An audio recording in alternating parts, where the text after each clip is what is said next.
Greater Noida के थाना knowledge park के अंतर्गत आने वाले सेक्टर 151 में एक प्रोजेक्ट में हिस्सेदारी को लेकर एक पक्ष के दबंगई का वीडियो सोशल मीडिया पर वायरल हो रहा है।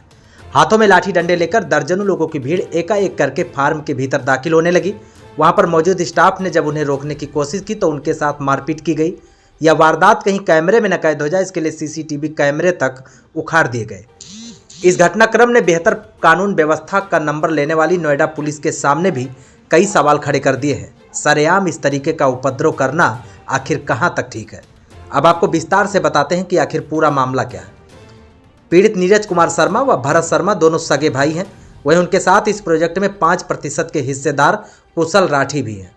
नोएडा के सेक्टर 151 में बने स्पोर्टलैंड एक्टिविटी फॉर्म प्रोजेक्ट को डेवलप कर दिया गया है, जहां पर रेजिडेंस भी रहते हैं। पीड़ित नीरज शर्मा ने जानकारी देते हुए बताया कि हमारे बड़े भाई जालसाजी करके प्रॉपर्टी पर सर्वे सर्वा अपना मालिकाना हक जता रहे हैं। उन्होंने कहा कि यह प्रकरण माननीय न्यायालय के बीच विचाराधीन है, फिर भी उन्होंने अपने दबंगई के चलते इस तरह की घटना को अंजाम दिया। नीरज शर्मा ने स्थानीय पुलिस पर भी कई आरोप लगाए हैं। उन्होंने कहा कि हमारे लोग सिक्योरिटी का काम कर रहे थे, बाहर से आए विपक्षी लोगों ने असामाजिक तत्वों को बुलाकर मारपीट की। पुलिस ने इस मामले में विपक्षियों की तरफ से एक व्यक्ति जबकि हमारी तरफ से 11 काम करने वाले लोगों पर मुकदमा दर्ज किया है। उन्होंने यह भी बताया कि घटना के वक्त मैं वहां पर मौजूद नहीं था, फिर भी हमारे ऊपर मामला दर्ज किया गया। पीड़ित नीरज शर्मा ने इस मामले में उच्च अधिकारियों से न्याय की गुहार लगाई है। नाम नीरज कुमार शर्मा है और मैं यहाँ पे सेक्टर 151 में जेपी अमन के जस्ट पीछे की तरफ स्पोर्ट्सलैंड के नाम से फार्म डेवलप करे हैं मैंने। और मैंने ये प्रोजेक्ट 2012 में शुरू किया था। 2012 से हमने लेकर के 18 तक इसको बहुत अच्छे से डेवलप किया, फेस हाउस किया, आगे डिलीवरी दी कस्टमर्स को। हमारे सेटिस्फाइड कस्टमर्स हैं। ऑलमोस्ट 350 फार्म ओनर्स हैं जिनके फार्म्स यहाँ पर हैं, तो 350 परिवार हैं जिनके फार्म्स हैं। भैया इस 20 तारीख को, जो पिछली 20 तारीख गई है, इस 20 तारीख को क्योंकि मेरे भाई मेरे साथ थे और 2012 से ही साथ थे, लेकिन कुछ कोविड आने के बाद मेरी हेल्थ समस्याओं को लेकर के मैंने भाई को ही थोड़ा फ्रंट पे रखा हुआ था और भाई ही सारी चीज़ों की वो संभाल रहे थे। तो उन्होंने इस चीज़ में बहुत सारी ऐसे प्रकरण आए जब उस समय पे उन्होंने अपने आप ही सारे डिसीजंस ले लिए। मैनेजमेंट के डिसीजन को मान ही नहीं रहे हैं और उन्होंने अपना काम अपने हिसाब से अपनी तरफ डाइवर्ट करना शुरू कर दिया। पूरा का पूरा जो हमारा बिजनेस है उसको अपनी तरफ डाइवर्ट करना शुरू कर दिया। 2025 में अभी 20 तारीख को उन्होंने कुछ लोगों के साथ मिलकर के, प्रशासन के साथ मिलकर के और साइट के अंदर बहुत सारे इंट्रूडर्स को घुसा दिया। ऑलमोस्ट 40-50 बाउंसर्स के साथ वो अंदर साइट में घुस गए और उन्होंने हमारे लोगों को जो बेचारे एक्स आर्मी मैन जो वहाँ सर्विस कर रहे थे, जो बेचारे सिक्योरिटी संभाल रहे थे उस प्रोजेक्ट की, उनके साथ बहुत बदतमीजी की, उनको अरेस्ट करवा दिया। पुलिस प्रशासन ने जो 12 लोग अरेस्ट किए, उन 12 में से 11 लोग तो बेचारे एक्स सर्विसमैन ही हैं, जो सारे के सारे वो कर रहे हैं, वहाँ पर जॉब कर रहे हैं इतने सालों से। उन्हीं के दम पे तो वहाँ पर सारी सुरक्षा व्यवस्था है। कितने लोग अरेस्ट हुए और आपके कितने लोग? उनका तो एक ही आदमी अरेस्ट हुआ, हमारे 11 लोग अरेस्ट हुए हैं जी। हाँ, और मैं वहाँ साइट पे था ही नहीं। मैं उस दिन 6 बजे वहाँ से निकल गया था, मेरा काम खत्म हो गया था, मैं घर चला गया था। घर पहुँच गया, उसके कोई 1.5 घंटे बाद मेरे पास ऐसा फ़ोन आया साइट सुपरवाइज़र का कि भाई साइट पे ऐसे ऐसे परेशानी हो रही है और यहाँ पे इतने सारे लोग आ गए हैं और ऑलमोस्ट 20-25 गाड़ियाँ भर के आ गई हैं और अंदर घुसने की कोशिश कर रहे हैं। तो हमारे जो सिक्योरिटी वाले वहाँ पे थे, उन्होंने उनको रोका है, समझाने की कोशिश की है। इस बीच ये हुआ कि भैया हमारे जो पिताजी हैं उनको भी फ्रंट फॉरवर्ड पे रखते हुए उनसे ही आगे ये सारा काम करवाया गया और सभी लोगों को बोला गया भाई ये उनके पिताजी हैं, नीरज जी के भी पिताजी हैं, इन दोनों भाइयों की इनके आपस की उसकी बात है। तो उन्होंने पिताजी को ही आगे रखा और पिताजी ने ही ये सारे काम आगे बढ़वा करके उनको अंदर घुसाया सबको। और क्योंकि इन्होंने एक कंप्लेंट दी थी थाने में, तो उसके बेसिस पे मैंने जाकर के एसएचओ साहब से भी मिला। एसएचओ साहब को मैंने अपनी कंप्लेंट दी। उसके बाद मुझे लगा कि इसके ऊपर मेरे को एक सिविल कोर्ट में वो डाल देना चाहिए, तो मैंने सिविल कोर्ट में भी एक वो डाला, सिविल सूट बोलते हैं उसको, सिविल सूट डाला, जिसके ऊपर मैंने इनको नोटिस भी करवाया है। भैया को नोटिस कराया है कि ऐसे ऐसे बातें भाई आप आकर के अपना वो करिए। उन्होंने नोटिस उनको सर्व कर दिया।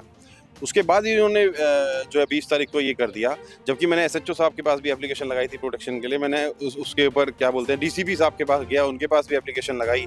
फिर डीसीपी साहब के बाद मैंने एडिशनल साहब हैं, एडिशनल सीपी साहब हैं, उनके पास भी एक एप्लीकेशन लगाई कि भाई ऐसे ऐसे मेरी सुनवाई नहीं हो रही है, मेरे प्रोजेक्ट को प्रोटेक्शन नहीं मिल पा रही है, वहाँ पर कोई परेशानी ना हो जाए। इतने परिवार के लोग आते हैं और जाते हैं, तो लेकिन मुझे कहीं से कोई सपोर्ट नहीं मिली। अभी मौके पे क्या स्थिति है? कौन मौके पे ये स्थिति है कि वहाँ पर जो उन्होंने बाउंसर्स लगा रखे हैं और रखे हुए हैं, वही वहाँ घूमते रहते हैं और जो हमारे लोग हैं उन्हें पकड़ पकड़ के निकालते हैं, मारते हैं, उनके साथ धक्का मुक्की करते हैं, उन्हें गाली गलौज कर देते हैं और उठा करके बाहर ले जाते हैं साइड से। परेशान कर रहे हैं, हमारे सारे लोगों को परेशान कर रहे हैं। नहीं, मैं बताता हूँ ये क्या हुआ था। मैनेजमेंट 77% का शेयर मेरा है, 5% का शेयर मेरे पार्टनर है कुशल राठी जी का है, 17% का शेयर भाई का है भारत शर्मा जी का। मैं और कुशल मिलकर के 82% के शेयर होल्डर बनते हैं। हमने मैनेजमेंट में ये डिसीजन लिया कि भाई हम अपनी सिक्योरिटी थोड़ी सी और बढ़ा देते हैं, क्योंकि यहाँ पे काफ़ी परिवार हो गए हैं, है ना। हमने वहाँ पे एक्स आर्मी एयरमैन्स को काम पे रखा और हमने एक्स फोर्स रिटायर, मतलब सबसे अच्छी सिक्योरिटी उन्हीं को मानी जाती है।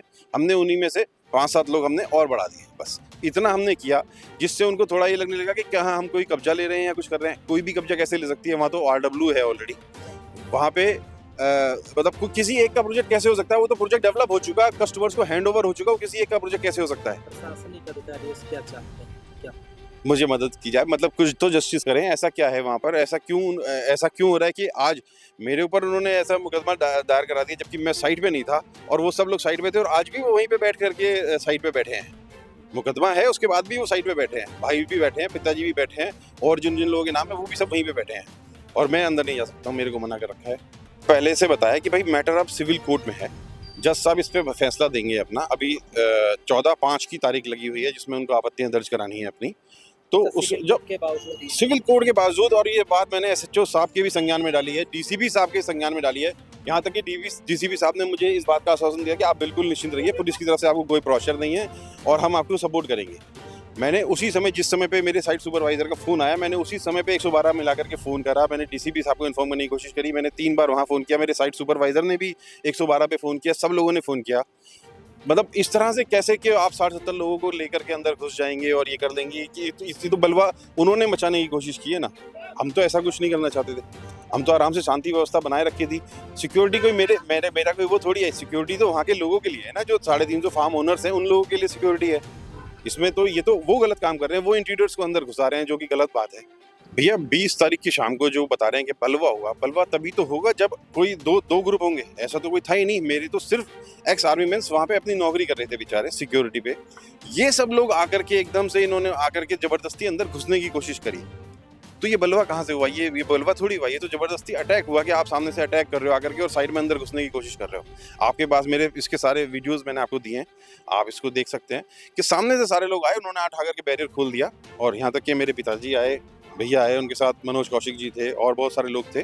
तो वो सब लोग आए और उन्होंने आकर के ये बलवा मचाने की कोशिश की है। ये 2 ग्रुप थे, सिर्फ मेरे तो सिर्फ बेचारे जो लोग एक्स आर्मी में सर्विस कर रहे हैं वही लोग थे ना सिर्फ। ये तो उन लोगों ने आकर के 60-70 लोगों ने एकदम से उनके ऊपर अटैक करने की कोशिश की।